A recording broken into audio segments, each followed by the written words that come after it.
जंगल के किनारे बसी एक रहस्यमय घाटी में एक अजीब सा जोड़ा रहता था। दिन के उजाले में वे बिल्कुल आम इंसानों जैसे दिखाई देते थे।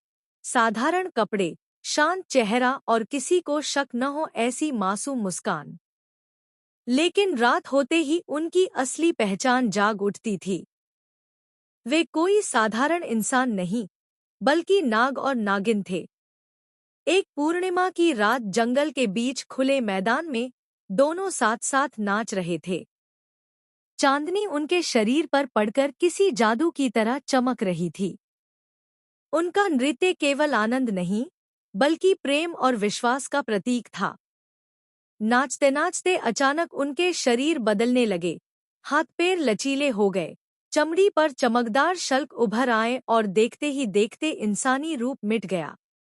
अगले ही क्षण वे अपने असली रूप में थे, एक शक्तिशाली नाग और एक सुंदर, तेजंजरों वाली नागिन।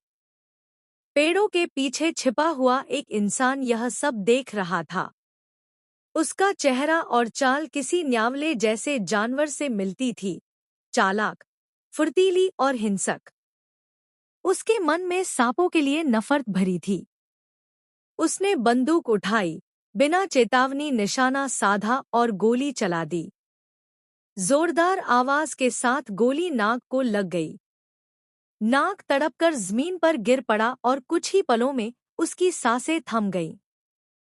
नागिन की दर्दभरी चीख जंगल में गूंज उठी। वह अपने साथी के पास लिपट गई।